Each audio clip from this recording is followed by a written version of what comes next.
বাড়ি ফিরল কোন্নগরের জখম কিশোর। আমপাড়াকে কেন্দ্র করে কিশোরকে মারধরের অভিযোগ। মেডিকেল কলেজে ভর্তি ছিল কিশোর এবং দুদিন পরই ছুটি পেল নির্যাতিত কিশোর। ঘটনার পরই 3 দিন পার, এখনো পর্যন্ত কাউকে গ্রেফতার করতে পারেনি পুলিশ এবং পুলিশের ভূমিকায় ক্ষুব্ধ কিশোরের পরিবার।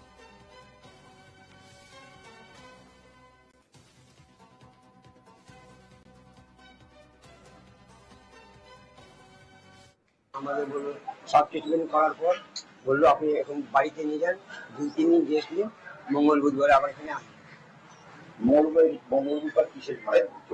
চোখের ব্যাপারে মেন তো হচ্ছে ওর চোখ। এখন কেমন আছে? এখন মোটামুটি একটু একটু সুস্থ হয়েছে।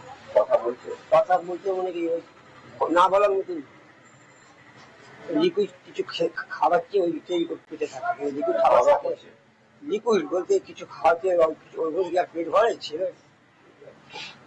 এখনো পর্যন্ত যে অভিযুক্ত তাকে ধরাই হলো না, কি বলবো বলেন, পুলিশ প্রশাসন যদি না করতে পারে তো আমরা কি করবো? আমরা তো সব কিছুই করেছি। কি চাইছেন? ওরা তো চাইছি ওর শাস্তি হওয়া চাই, এটাই হচ্ছে আমাদের। আমার ছেলের আমার সুস্থ হওয়া চাই।